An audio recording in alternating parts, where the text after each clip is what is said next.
So good morning one and all present here. My name is Yogita Kavar and today I'll be presenting on the subject financial reporting and analysis, and the topic will be the cash flow statement. So I hope you all have gone through the handout which I have sent yesterday.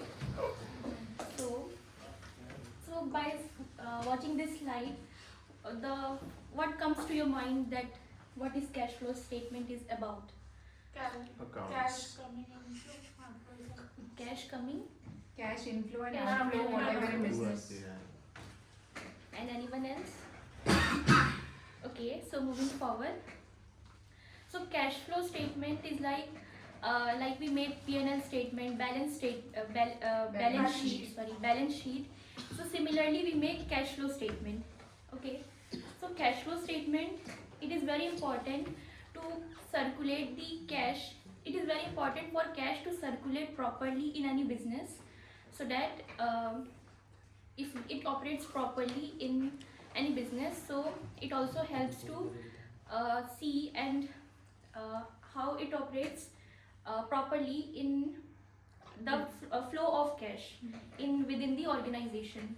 So it is important to see the flow, but it is also important that how it how it take place in any organization, how it operates. So the cash flow statement is made to analyze it.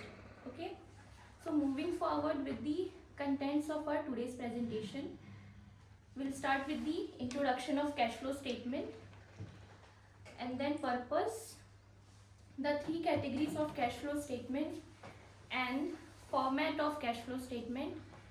After that, the strategies uses in the industry about cash flow statement. So cash flow statement होता क्या है? तो इसको जानने से पहले मैं आपसे एक क्वेश्चन पूछूंगी कि cash flow statement cash flow statement किस अकाउंटिंग स्टैंडर्ड से रिलेटेड है? Three, yes it is correct. Accounting standard 3 से रिलेटेड है कैश फ्लो स्टेटमेंट. ये क्या होता है? तो अकाउंटिंग स्टैंडर्ड एक ऐसे स्टैंडर्ड्स बनाए गए हैं by Institute of Chartered Accountant of India, जिन्होंने सारे स्टैंडर्ड सेट किए हुए हैं related to cash flow statement, related to balance sheet और P&L स्टेटमेंट ऑल्सो. सो ये चार्टर्ड अकाउंटेंट्स के द्वारा एक बनाए गए प्रॉपर स्टैंडर्ड्स है जिसको फॉलो करते हैं with in an specific time period of a financial year. तो 3 में है क्या मैम? सर 3 एक मतलब एक नंबर है, मीन्स उसका like there are many standards 1 2 3, तो वो 3 को फॉलो करते हैं. 3 में कुछ तो होगा, मतलब ऐसा कुछ नहीं रखा है कि है क्या मतलब उसके अंदर? सर मतलब किस तरह से ऑर्गेनाइज किया गया उसको, मीन्स पहले अगर ऑपरेटिंग है, फिर इन्वेस्टिंग है, फिर फाइनेंशिंग है, तो इस तरह से उसका स्टैंडर्ड सेट किया गया है क्योंकि ये फिक्स्ड फॉर्मेट है. इसमें कोई बेसिकली पूरे का पूरा जो कैश फ्लो स्टेटमेंट है उसके बारे में बताया गया, उसके अकाउंटिंग के बारे में. उसकी अकाउंटिंग के बारे में. तो 3 is relevant to cash flow Cash flow statement. जैसे आर्टिकल्स होते हैं कॉन्स्टिट्यूशन में, वैसे ही है. वैसे ही. Okay okay. कल एक्ट पढ़ रहे थे. आज स्टैंडर्ड्स पढ़ते हैं. स्टैंडर्ड्स पढ़ेंगे. तो now we talk in codes. Okay okay, तो कैश फ्लो स्टेटमेंट का मीनिंग हम इस तरह से समझ सकते हैं कि ये बेसिकली एक समराइज है कैश और बैंक अकाउंट के ट्रांजैक्शन का, जो कि कैश फ्लो स्टेटमेंट में हमें देखने को मिलता है. ओके, सो बेसिकली इसमें दिखाया जाता है कैश इनफ्लो और कैश आउटफ्लो. तो कैश और कैश आउटफ्लो, जब हमारे पास कैश इनफ्लो होता है मीन्स हमारे पास कैश हमारे पास आता है, मनी आता है, जब हमें रिसीव होता है means through the revenue we generate, तो कैश इनफ्लो होगा. मेरे पास अगर कैश आया तो मेरे पास कैश इंक्रीज होगा, और अगर मेरे पास कैश और कैश इक्विवेलेंट आउटफ्लो होगा मीन्स मनी मेरे पास से जाएगा थ्रू एक्सपेंसेस और परचेजेस, तो वो डिक्रीज होगा. तो इस तरह से ये कैश इनफ्लो और आउटफ्लो वर्क करता है. तो कैश एंड कैश इक्विवेलेंट में आ जाता है cash in hand, cash in bank, short term investment, current investment और मार्केटेबल सिक्योरिटीज. मतलब या तो हम इन तीनों में से कोई एक चीज बोल सकते हैं. शॉर्ट टर्म इन्वेस्टमेंट मेनली इसे कहा जाता है. तो पेटीएम को मानेंगे इसमें? पेटीएम तो सर वो तो बैंक में आ जाएगा ना, कैश इन बैंक, तो उसको मानेगा. मानेंगे. हाँ, और ये करंट इन्वेस्टमेंट मतलब शेयर मार्केट में अगर पैसा लगाएंगे तो? शेयर मार्केट में अगर पैसा लेंगे तो सर वो फाइनेंसिंग में आ जाएगा. नहीं सॉरी, हाँ वो लॉन्ग टर्म इन्वेस्टमेंट में आ जाएगा. तो लॉन्ग टर्म इसमें मुझे रखा है इसमें सर मतलब ये शॉर्ट टर्म में भी over- कर सकता हूँ मैं, हो सकता है हाँ, थोड़ा टाइम करके निकाल लूँ। हाँ शॉर्ट टर्म में हम in the period of in the span of 1 year के लिए करते हैं। अगर हम उसमें इन्वेस्ट करें तो विदिन 1 ईयर हम निकाल लेंगे तो वो शॉर्ट टर्म कहलाएगा। और लॉन्ग टर्म कब कहलाएगा जब मोर देन 1 ईयर के लिए हम उसको इन्वेस्ट करें और निकाल लेंगे, तो वो इन्वेस्टिंग एक्टिविटी में आएगा। तो कैश फ्लो स्टेटमेंट हेल्प करता है किसी भी बिजनेस को उनका फाइनेंशियल पोजीशन दिखाने में कि उनके पास कितना रिमेनिंग है, कितना वो इन्वेस्ट कर सकते हैं, कितना ऑपरेट किया तो उससे जनरेट हुआ है, और अपने फाइनेंसेस में उसे किस तरह से यूज़ कर सकते हैं। तो इसका कुछ पर्पस तो होता होगा। तो किसी भी फाइनेंशियल ईयर में कि कितना कैश इनफ्लो हो रहा है, कितना आउटफ्लो हो रहा है, और कितना हमारे पास रिमेनिंग बच रहा है, और कितना हाईलाइट हो रहा है at the end of the year. तो ये इसका बेसिक पर्पस होता है कैश फ्लो स्टेटमेंट का, जिसमें to know the cash position. तो जैसे कि मैंने अभी बताया कि कैश पोजीशन इसमें दिखाता है किसी भी बिजनेस का कि कितना इनके पास रिमेनिंग है, कितना हम इन्वेस्ट कर सकते हैं।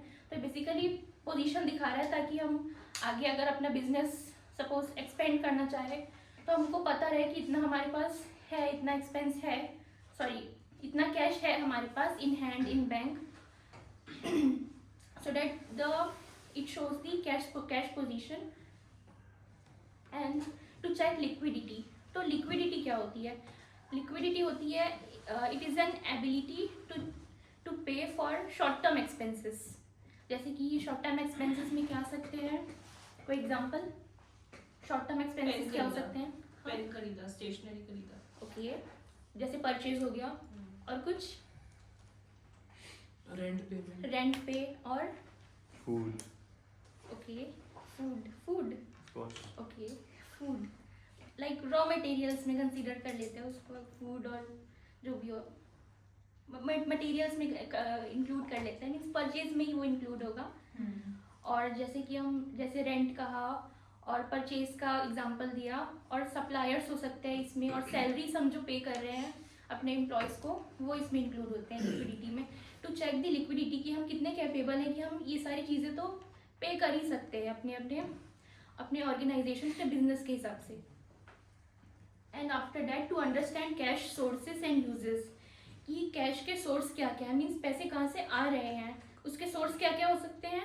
थ्रू सेल्स, हमने कितना सेल किया, थ्रू लोन, हमने किसी से बोरो किया है या borrow from banks and investors ले सकते हैं, और थ्रू वही इन्वेस्टमेंट भी ले सकते हैं इसमें हम इंक्लूड। और जो हमारे यूजेस हैं, तो यूजेस हम किस में स्पेंड कर रहे हैं अपना जो कैश है, तो हम स्पेंड किस में कर सकते हैं? स्पेंड हम कर सकते हैं एसेट्स में। तो एसेट्स हो सकते हैं हमारे मशीनरी, इक्विपमेंट, लैंड। हाँ, तो ये सारी चीज़ों में हम इसको इन्वेस्ट कर सकते हैं। And next is to help management in planning. तो ये मैनेजमेंट को भी एक तरह से हेल्प करता है बाय, जैसे कि हमने कैश पोजीशन देखी, उसकी लिक्विडिटी चेक की, तो इस तरह से हम उसकी प्लानिंग कर सकते हैं। हम इसकी कैश फ्लो से हम मैनेजमेंट को भी प्लानिंग करने में भी हेल्प मिलती है। To help investors and lenders, तो इन्वेस्टर्स से जैसे कि हमने लोन लिया, हमने उनसे बोरो किया, और लेंडर्स आर दोस्त जिनसे जो लोन देते हैं। सो इन्वेस्टर्स ने हमारे बिजनेस में इन्वेस्ट किया, एंड लेंडर्स आर दोस्त जिन्होंने हमको लोन दिया। तो इनको भी हमारे कितनी कैपेबिलिटी है किसी हमारी कंपनी की, हमारे बिजनेस की, कि वो इतना रीपे कर सकते हैं, इतनी तो उनकी कैपेबिलिटी है, कितना रीपे कर सकते हैं with interest if they give us loan. So किसी को इतने में किसी को कोई डाउट है या कोई क्वेश्चन है? So moving forward, so cash flow statement is divided into 3 categories. तो कोई बता सकता है क्या क्या वो कैटेगरी एक्टिविटी है? Operating activity, investing activity and financing activity. Okay, so these are the 3 activities: operating, investing and financing। तो पहले ऑपरेटिंग एक्टिविटी में जाने से पहले मैं आपको पहले इन्वेस्टिंग समझाना चाहूँगी, क्योंकि it could be easy for us to understand.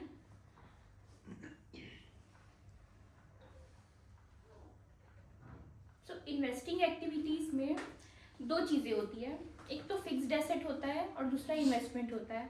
तो फिक्स्ड एसेट में भी दो चीज़ें होती है, एक टेंजिबल जैसे कि प्रॉपर्टी, इक्विपमेंट, मटेरियल, मशीनरी, और दूसरी होती है इनटेंजिबल जिसमें आती है patent, goodwill, trademark and copyrights. ठीक है। और इन्वेस्टमेंट की दो तरीके की होती है, शॉर्ट टर्म इन्वेस्टमेंट और लॉन्ग टर्म इन्वेस्टमेंट। तो शॉर्ट टर्म इन्वेस्टमेंट जैसे कि मैंने कहा विद इन दी 1 ईयर हम उसको रिडीम कर सकते हैं, विद इन दी 1 ईयर हम उसको रिडीम कर सकते हैं। जैसे कि मेरे पास कोई लैंड और बिल्डिंग है, उसको मैं सेल कर रही हूँ और in the exchange of debt मैंने अगर उसको बेचा तो मुझे कैश जनरेट हुआ उससे। तो this is the short term investment and it could be generated with in the 1 year of span.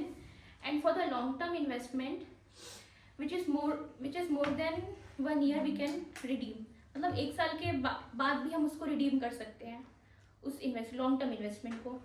तो जैसे कि इसमें कैश इनफ्लो दिखा रहा है, तो मैंने अभी एग्जांपल दिया, मैंने एक बिल्डिंग बेची जो कि मेरी ओल्ड है, अनयूज्ड एसेट है वो मेरी, तो अगर मैंने उसको बेचा तो मेरे पास कैश आया, मीन्स कैश इनफ्लो हुआ, तो ये इन्वेस्टिंग एक्टिविटी में आ जाएगी। और दूसरी है कैश आउटफ्लो, मतलब जैसे मैंने किसी शेयर में, किसी दूसरी कंपनी में, किसी बॉन्ड्स में अगर मैंने पैसे इन्वेस्ट किए हैं तो उसके रिटर्न में जो मुझे पैसे मिलेंगे, वो इन्वेस्ट करने के बाद जो पैसे रिटर्न मिलेंगे तो वो कैश आउटफ्लो में कहलाएगा। तो ये भी एक इन्वेस्टिंग एक्टिविटी है। किसी को इसमें कोई डाउट? कुछ मैम एग्जांपल और दे सकते हैं क्या? If we can refer to hotels या सर इन्वेस्टिंग होटल्स, पहले वाले में आपने जो बताया ऑपरेटिंग में। सर किसमें इन्वेस्ट? चलो अच्छा पूरा कर लेते हैं, थर्ड वाला भी कर लेते हैं। अच्छा फिर ठीक है। And the third is financing activity. तो फाइनेंशिंग एक्टिविटी एक ऐसी एक्टिविटी है जो कंपनी के फाइनेंसिंग एक्टिविटी को दिखाती है, मींस कितना इनफ्लो और कितना आउटफ्लो हो रहा है कंपनी का। तो financing activity is related to share capital and loan. तो ये दो चीज़ें इनमें भी हैं, शेयर कैपिटल और लोन है। शेयर कैपिटल क्या होती है? एक तरह की ओनरशिप होती है हमारी कंपनी की। जैसे शेयर की एक कंपनी है तो मैंने उसमें कुछ परसेंट ऑफ शेयर मैंने उससे खरीदे इन द एक्सचेंज ऑफ मनी, तो मैं उसकी कंपनी की उस परसेंट की शेयर की शेयर होल्डर हो गई। तो ओनरशिप मैंने उसकी कंपनी की ले ली। हाँ, मालिकी। हाँ, तो इस तरह से शेयर कैपिटल और लोन की हम किसी से बोरो करते हैं, किसी इन्वेस्टर से, किसी बैंक से, तो दिस कम्स अंडर लोन। तो शेयर कैपिटल के अंदर इक्विटी और प्रेफरेंस शेयर कैपिटल होते हैं, और लोन के अंदर शॉर्ट टर्म लोन और लॉन्ग टर्म लोन भी होते हैं। हम किसी से, जैसे कि हमें कोई इक्विपमेंट या मशीनरी खरीदनी है, अगर हमारे पास कुछ अमाउंट ऑफ मनी की शॉर्टेज हो रही है तो हम किसी से, जैसे कि मैंने फिर से श्रेया से उधार ले लिया, तो उसने मुझे लोन दिया, तो she is called as lender, that she gave loan to me. और लॉन्ग टर्म लोन, जैसे कि हम कोई बिजनेस के लिए एक नई बिल्डिंग खरीद रहे हैं, लैंड खरीद रहे हैं, तो उसके लिए अगर मुझे लॉन्ग टर्म एसेट मुझे अपना बिल्ड करना है तो उसके लिए मुझे तो लोन चाहिए होगा, क्योंकि पूरी कैपेबिलिटी अगर मेरे पास नहीं है तो मैं किसी से लोन तो लूँगी। तो this comes under long term investment और long term loan which comes under financial activity. So जैसे कि मैंने एग्जांपल दिया था कैश इनफ्लो, कैश आउटफ्लो का, money coming in when business gets fund to run और एक्सपेंड। जैसे कि मैंने उससे फंड लिया और अपना बिजनेस एक्सपेंड करने के लिए। और जैसे कि cash outflow means money going out, it happens when business returns money to lenders. जैसे कि मैंने श्रेया को पैसे दिए, तो अगर मुझे वो रिटर्न करेगी उतने ही पैसे, तो मैं बदले में उसको उसके शेयर वापस कर दूंगी। So this comes under cash outflows, which is financing activity. So will it be like mortgage? Yes sir. Will it be like mortgage? Mortgage मतलब जैसे कुछ चीज गिरवी रखना। इसको गिरवी रखना भी कह सकते हैं, बट मतलब ये दो सिनेरियो हो सकते हैं इसके भी, कि मैंने गिरवी भी रखे अपने कुछ मतलब कुछ शेयर गिरवी रखे, अपने पैसे ले लिए, और अगर मुझे चाहिए मैंने उसको वाइस वर्सा भी कर दिया। Or you can say it is like a security.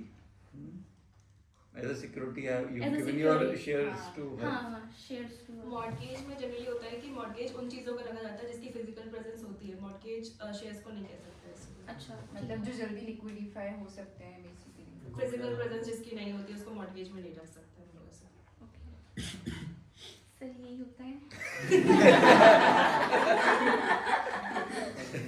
एक बैंक में भी जैसे मॉर्गेज होता है ना, तो मॉर्गेज सिर्फ उन जैसे घर हो गया, गाड़ी हो गई, जिस चीज को देख सकते हैं या छू सकते हैं उन चीजों का मॉर्गेज में रख सकते हैं। शेयर्स हो गए, बॉन्ड्स हो गए, इनको हम लोग ऐसा मॉर्गेज नहीं कहते, इसका अलग कैटेगरी बेसिकली किसी भी टैंजिबल एसेट को गिरवी रखना। गिरवी रख अच्छा सकते हैं। ठीक है tangible.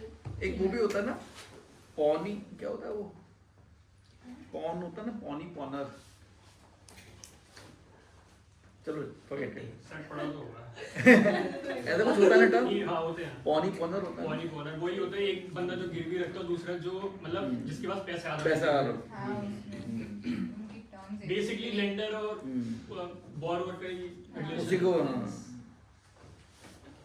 So coming back to the operating activity, तो आप लोग मुझे बताओ कि ऑपरेटिंग एक्टिविटीज में क्या क्या चीजें आ सकती हैं। Like day to day business transactions. Yes correct and जो इन्वेस्टिंग में फाइनेंसिंग में नहीं होती। ऑब्वियसली वही है कि जो इन्वेस्टिंग और फाइनेंसिंग में नहीं आती। Bills, bills, rent, Rent, salary, salary, cash purchase, से कैश wages. purchase, कैश, हाँ income tax paid, cash in hand, cash in, cost of goods sold, हाँ ये भी। कॉस्ट। तो जैसे कि सबने बता ही दिया है कि कैश ऑपरेटिंग एक्टिविटीज़ में कैश इनफ्लो और आउटफ्लो होता है कंपनी के डे टू डे बिजनेस से कि हाँ कैसे वो ऑपरेट कर रही है। तो कैश इनफ्लो तब होगा जब कैश हमारे बिजनेस में आएगा इन नॉर्मल ऑपरेशन। जैसे कि हम देख सकते हैं कि हमने अगर अपना रूम सेल किया, अपने F&B आउटलेट सेल किया, अपना बैंक्वेट सेल किया, तो जिससे हमें रेवेन्यू जनरेट हो रहा है तो वो कैश इनफ्लो में आएगा। और कैश आउटफ्लो में हम देख सकते हैं कि जैसे कि हमने परचेज किया और हमने सैलरीज दी, अपने एम्प्लॉयज़ को वेजेस दिए, तो this comes under cash outflow. Okay, इसके बाद हम देखेंगे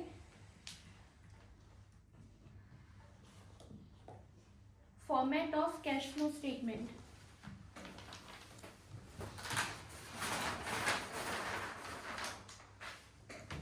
So this is the format for cash flow statement. तो ये स्टार्ट होता है for the end of the for the year ending 31/3/2025 लिया है मैंने। तो इसमें एक साइड होता है पर्टिकुलर और अमाउंट। तो पहला हम लिखते हैं कैश फ्रॉम ऑपरेटिंग एक्टिविटी। तो इसमें जितने भी चीज़ें हमारी आ रही है, वेजेस, सैलरी और रेंट्स जितने भी आ रहे हैं, तो वो हम इसमें लिखते हैं, उसका सम टोटल करते हैं, तो वो निकलता है net cash flow from operating activity. और तो दूसरा है cash flow from investing activity.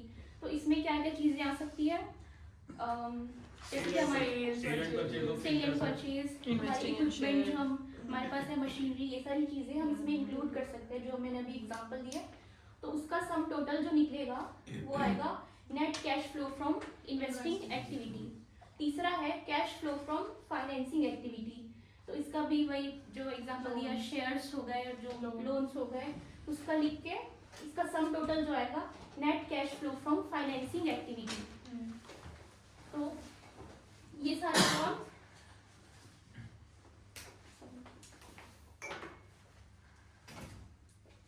तो net cash flow from operating activity, from investing activity and from financial activity, इसको हम ऐड करेंगे। तो इसके मेनली दो तरीके भी होते हैं करने के। तो पहला मैं बताती हूँ, इन तीनों को टोटल करने के बाद जो अमाउंट आएगा उसके साथ हम जो हमारा ईयर के बिगनिंग में मींस ओपनिंग बैलेंस भी दिया होता है, ओपनिंग बैलेंस भी दिया होता है, तो उसके साथ हम इसको प्लस करेंगे। मींस इस अमाउंट के साथ हम ओपनिंग बैलेंस को प्लस करेंगे, तो जो रेवेन्यू हमें मिलेगा मींस 100 मिला सपोज, उस तो वो जो हमारी होगी नेट कैश, नेट इंक्रीज और डिक्रीज भी हो सकते हैं। अगर वो माइनस में आई तो डिक्रीज में, और अगर प्लस में आई तो इंक्रीज में, तो वो नेट कैश होगी हमारी। और इसको हम बैलेंस करने के लिए जो ओपनिंग बैलेंस है हमारी और क्लोजिंग बैलेंस है, तो ये दोनों मैच होनी चाहिए एक दूसरे से।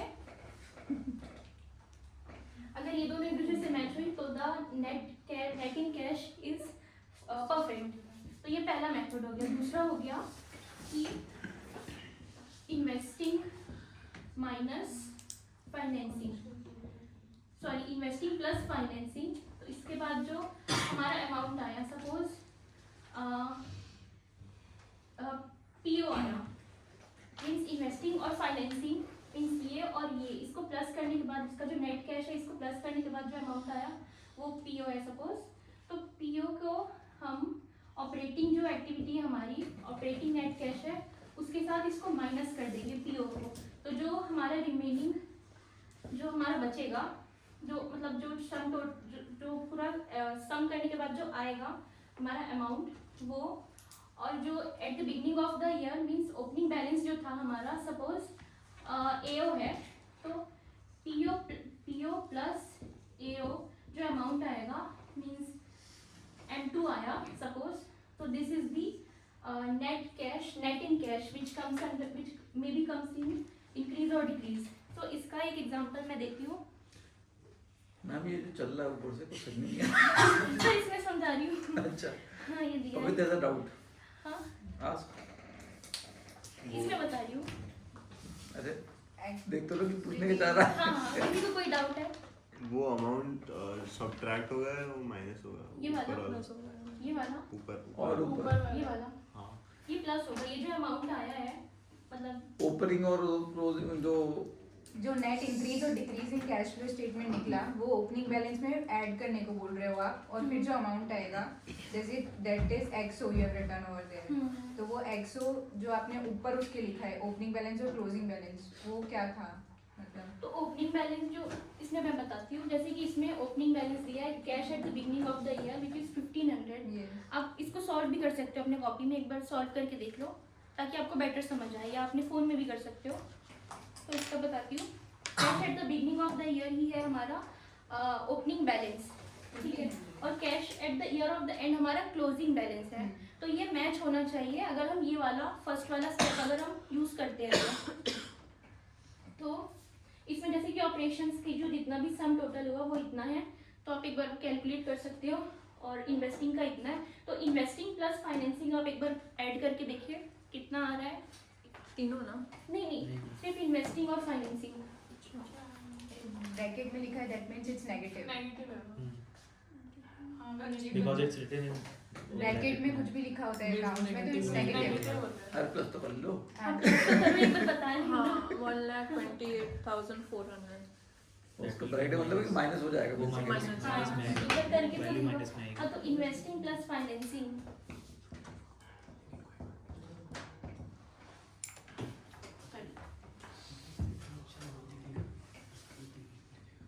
41,400 प्लस 87,000, तो ये कितना आया? 1,28,400।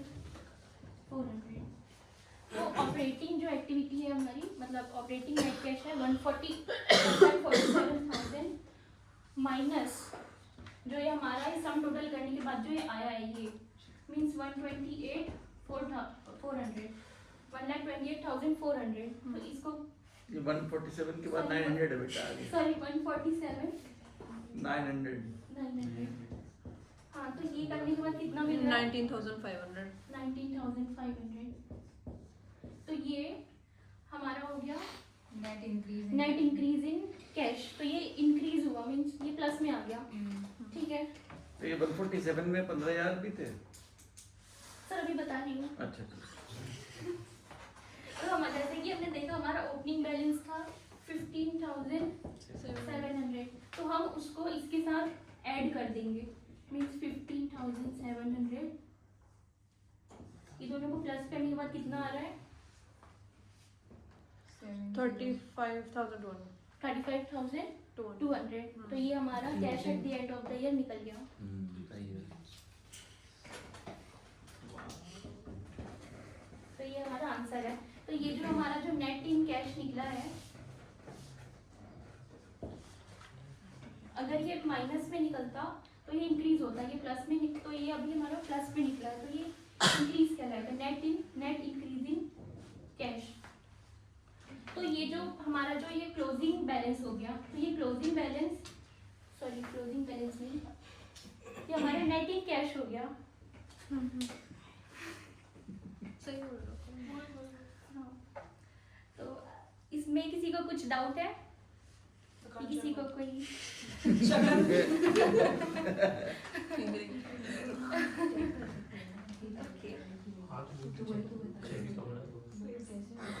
So moving forward with the strategic uses, तो इसके कुछ strategic uses, हाँ I have a doubt. हाँ so basically cash flow statement को आपने जैसे बोला था कि हम चेक कर सकते हैं कि वो सही आया है कि गलत आया है, तो वो कैसे कर सकते हैं, वो एक्चुअली समझ नहीं आया। तो वो क्लोजिंग ओपनिंग बैलेंस और क्लोजिंग बैलेंस अगर मैच कर रहे हैं तो वो अगर मैच कर गया तो वो करेक्ट है। करेक्ट है। तो इस क्वेश्चन में भी कहाँ गया तो इसमें क्लोजिंग बैलेंस का ऐसा कुछ मतलब डिस्क्राइब नहीं किया है मैंने, बट ओपनिंग बैलेंस और क्लोजिंग बैलेंस जो है वो मैच करता है। तो अरे उसमें बेसिकली ये वो होता है correct जो होता तीनों है। एक्टिविटीज है ना, ऑपरेटिंग, हाँ। इन्वेस्टिंग, फाइनेंसिंग, तीनों का पहले टोटल करना होता है। जो भी क्वेश्चन में ओपनिंग बैलेंस दे रखा होता है ना, तीनों का जो टोटल है उसको ओपनिंग के साथ ऐड करना होता है, जो भी आंसर आएगा वो क्लोजिंग के साथ मैच करना चाहिए। हाँ, क्लोजिंग तो के हमारी साथ tally मैच जाती करना है। चाहिए। यानी कि क्वेश्चन में एक ओपनिंग बैलेंस दे रखा होगा, एक क्लोजिंग दे रखा होगा, ठीक है। ओपनिंग को तीनों एक्टिविटीज के टोटल के साथ क्लब करना है और वो क्लोजिंग के बराबर आना चाहिए। अगर क्लोजिंग के बराबर आगे इसका मतलब सही है, मैच हो गए। तो यहाँ पे क्लोजिंग दिया हुआ नहीं है। हाँ, इसमें क्लोजिंग नहीं दिया है मैंने, इस मतलब इस फॉर्मेट में नहीं है, बट क्लोजिंग के साथ अगर वो मैच करता है तो वो करेक्ट आंसर क्योंकि है। क्लोजिंग अगर दिया भी नहीं रह सकता, वो कई क्वेश्चन में बैलेंसिंग फिगर के तौर पे भी निकालना पड़ सकता है। Thank you Manav for adding. Then moving forward with the strategic uses, तो इसके strategic uses जैसे कि मैंने अभी बताया था कि अगर मैंने श्रेया से अगर मैंने श्रेया के पास बहुत पैसा है। तो जैसे मैंने श्रेया से लोन लिया है तो उसने मेरे बिजनेस में इन्वेस्ट किया है, मेरे एज अ लेंडर उसने मुझे लोन दिया है। तो ये एक तरह से कैश फ्लो स्टेटमेंट ये दिखाता है कि अगर उसने मुझे लोन दिया तो कुछ सोच समझ कर ही दिया होगा कि हाँ ये इतनी कैपेबल तो है कि ये रीपे कर सके मुझे विथ इंटरेस्ट। सो इस तरह से एक्सपेंशन ऑफ प्लानिंग मीन्स, तो इस तरह से कैश फ्लो स्टेटमेंट कुछ इस तरह से हेल्प करता है कि हम अपना बिजनेस भी एक्सपेंड कर सके थ्रू लोन्स, थ्रू इन्वेस्टर्स, तो जिससे हम नई ब्रांचेस भी खोल सकते हैं और नई मशीनरी भी खरीद सकते हैं अपने बिजनेस को ऑपरेट करने के लिए, रन करने के लिए और एक्सपेंड करने के लिए अपने प्लान को। ऑल्सो ये हेल्प करता है क्राइसिस मैनेजमेंट में, जैसे कि कैश फ्लो स्टेटमेंट कैश को रिजर्व करने में भी हेल्प करता है। तो एक क्राइसिस, जैसे कि हम एग्जांपल ले सकते हैं पैंडेमिक का, तो उस टाइम पे बहुत सारे मतलब उस तरह से ऐसी क्राइसिस हो गई थी कि एम्प्लॉयज़ को भी सैलरी नहीं मिल रही थी। तो कैश फ्लो स्टेटमेंट में कैश रिजर्व रहने से उनको भी सैलरी मतलब कुछ अमाउंट ऑफ सैलरी भी हम प्रोवाइड कर सकते हैं, मे बी 50%, 70%। तो at the time of crisis it also helps in off season also, कि अगर लो हमारा चल रहा है, लो सीजन चल रहा है तो उसमें हेल्प कर सकता है as a reserve, cash in reserve. तीसरा है लोन डिसीजन, जैसे कि मैंने बताया मैं उसको रीपे कर सकती हूँ, तो इस तरह से उसका डिसीजन अगर मुझे लोन देने का है तो वो और इन्हेंस होगा कि हाँ वो मुझ पर और ट्रस्ट कर सकेगी कि हाँ मैं इसको ट्रस्ट तो कर ही सकती हूँ, इस पर इतनी कैपेबिलिटी तो है कि मुझे रीपे कर सकती है। तो ये लोन डिसीजन में भी हेल्प करता है, क्योंकि कैश फ्लो स्टेटमेंट में हर चीज़ का इनपुट दिया होता है कि कितने उनकी ऑपरेटिंग एक्टिविटी हो रही है, कितना इन्वेस्टिंग हो रहा है, कितना फाइनेंसिंग हो रहा है। तो इस तरह से ये लोन डिसीजन में भी हेल्प करता है लेंडर्स को। और इन्वेस्टर कॉन्फिडेंस, इन्वेस्टर्स को जैसे कि कॉन्फिडेंस आता है कि ये अगर रेगुलर कैश फ्लो हो रहा है तो ये ऑल्सो इट अट्रैक्ट करता है इन्वेस्टर को to invest in the business. The next is cost controlling. तो कॉस्ट कंट्रोलिंग में भी ये बहुत ज़्यादा इसका स्ट्रैटेजिक यूज़ हम कर सकते हैं, जैसे कि हमने देखा है होटल्स में कि वहाँ पे food and beverage cost controlling होती है और इन्वेंट्री कंट्रोल भी किया जाता है ताकि ये एक्सीड ना हो जाए और एक्सीड और सरप्लस ना हो जाए, ओवर स्टॉकिंग ना हो जाए। तो इस तरह से कॉस्ट कंट्रोलिंग में भी हेल्प करती है। तो before moving to the conclusion, I am having an activity related to this session. So इसमें क्या है,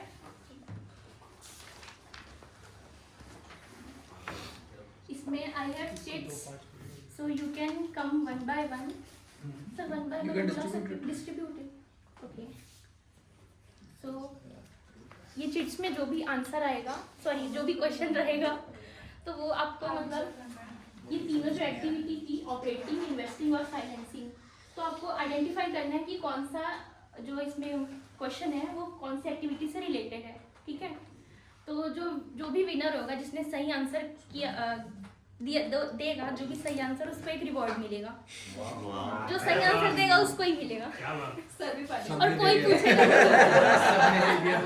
इंक्लूडिंग सर सबका सही हुआ तो और कोई एक दूसरे से नहीं पूछेगा और जो चीटिंग करते हुए पकड़ाएगा उसको नहीं मिलेगा अबे तभी मैं कह रहा हूँ एक एक करके बुलाना सही रहेगा मानव को अब पहली मतलब बार कुछ ज्यादा ही हॉस्पिटल हो कॉमर्स वालों को जाएगा बाहर करो। ये तो बेइज्जती कर रहा सर आप लीजिए पहले उसको आता है ना इसलिए बेइज्जती।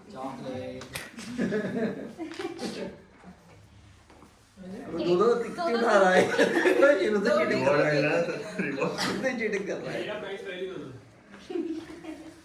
अरे खोल के नहीं देखना अभी खोल के देख रहे हैं ये लोग खोलना ही था अभी नहीं नहीं अभी नहीं खोलना है एक जब एक बोले करके खोल खोले के तब बताना खोलना है देख के पहले से चैट जीपीटी नहीं करना है कोई नहीं खोलेगा ज्यादा बोल रहे हैं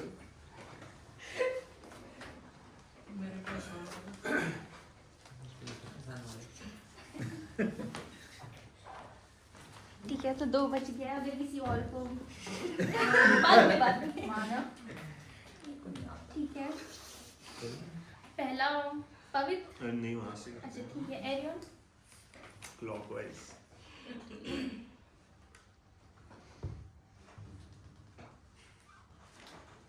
बताओ तो क्या है interest received on debentures held as investment. तो ये आपको क्या लगता है किसमें आएगा इंटरेस्ट रिसीव हुआ है डिबेंचर्स मींस इंटरेस्ट रेट और ये हम इन्वेस्टमेंट कर रहे हैं तो कैश हैं कैश फ्रॉम किसमें ये इन्वेस्टिंग एक्टिविटी में ये कोऑपरेटिंग हो सकती है ऑपरेटिंग इन्वेस्टिंग फाइनेंसिंग तीनों में से कौन सी हाँ है इन्वेस्टिंग इन्वेस्टिंग इन्वेस्टिंग तो investing reward is the correct answer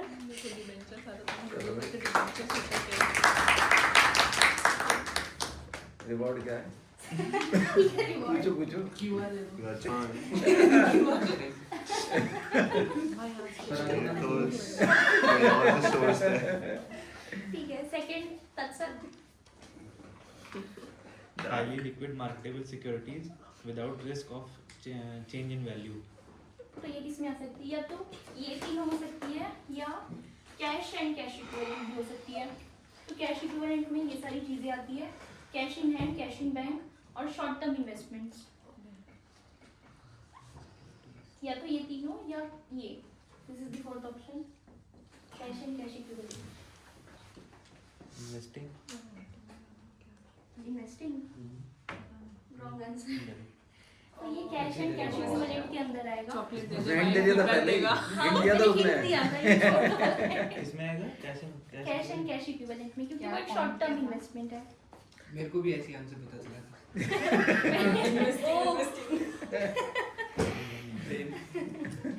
ठीक है तो प्रतीक बैंक ओवरड्राफ्ट बैंक ओवरड्राफ्ट इसको भेज दो ओवरड्राफ्ट मींस अपने पास पैसे लेंगे तो cash and cash equivalent outflow cash and cash equivalent wrong answer ये फाइनेंसिंग एक्टिविटी में आएगी ओके मैं साइंस में आया कॉमर्स वाला गलत हो रहा है redemption of preference shares so ये इन्वेस्टिंग का पार्ट है investing yes it is correct वो तो कह ही देगी इससे लोन ले रखा है ना हाँ लोन ले रखा है चैतन्य कैश सेल्स क्या कैश सेल्स कैश सेल्स तो ये कैश सेल्स किस में आएगा ऑपरेटिंग एक्टिविटी करेक्ट वाह इधर से सब फेंक क्या बात तू पास कर दे आते ही प्रॉफिट हो गया रेंट पे रेंट पे किस में आएगा ऑपरेटिंग यही खड़े हो गए, तो मेरे को देना ही है सब। एक और लिया काफी खर्च हुआ ठीक है वन ऑफ इनकम टैक्स पे ऑपरेटिंग करेक्ट एक चॉकलेट तो मिलेगा इसमें दोनों खा लेंगे मेरी क्या पता खुशी है ओजस्वी परचेज ऑफ मशीनरी ये जाएगा चॉकलेट नुकसान हो जाएगा लाइक मैं दे दूँ she doesn't trust anybody सृष्टि यहीं पे कर दो Cash credit comes under financing activity. Thank you. बोलो क्या हाँ एक जन में काम आया अब आएंगे Dividend paid on preference. Dividend paid on preference year. ये आएगा फाइनेंशियल एक्टिविटीज में आ सकता है cash flow from financial activity तीसरा है। Financing. तीसरा वाला ठीक है करेक्ट फाइनेंसिंग आकांक्षा शॉर्ट टर्म डिपॉजिट हाँ cash and cash equivalent Long-term Wrong deposit. answer. Wrong Wrong answer. answer. Strict तोड़ दे किसका स्ट्रिक्ट तोड़ दे शॉर्ट टर्म डिपॉजिट ना तो ये इन्वेस्टिंग में आएगा short term deposit short term investment आ गया लेकिन डिपॉजिट भी तो हम लोग बैंक में करते हैं ना तो बैंक में तो कैश इन बैंक तो कैश नहीं वो इन्वेस्टिंग एक्टिविटी में आएगी ये काम से होता है सब लेकिन डिपॉजिट में इन्वेस्ट कैसे हो रहा है डिपॉजिट में तो पैसा वही हम इतना पैसा डिपॉजिट कर रहे हैं इन द बैंक तो कैश एंड बैंक तो वो एक तरह से हमारी इन्वेस्टमेंट हो गई ना हमने शॉर्ट टर्म के लिए उसको अपने बैंक में डिपॉजिट कर दिया जैसे कि तुम्हारे पास गोल्ड है तुमने गोल्ड डिपॉजिट कर दिया बैंक में तो एक शॉर्ट टर्म इन्वेस्टमेंट कहलाएगी Cash at bank basically वो होता है जो बैंक में हमारा पैसा रखा हुआ होता है. हाँ तो डिपॉजिट भी तो बैंक में बना इंटरेस्ट है मिलता है ना उससे भी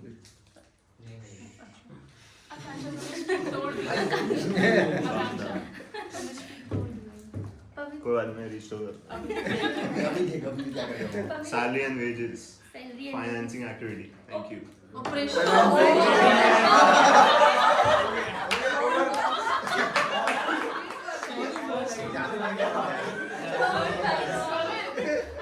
किसी का तो एग्जांपल दिया ही तो सैलरी वेजेस यहाँ से सीख लेता कॉन्फिडेंस अच्छा नहीं होता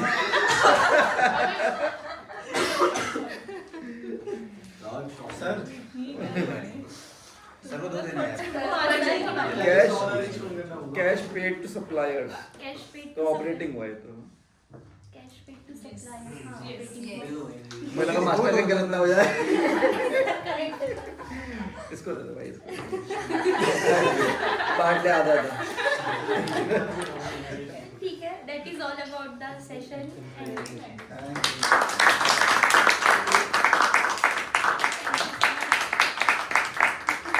तो ये चॉकलेट लेके बड़ा मोटिवेट हो गया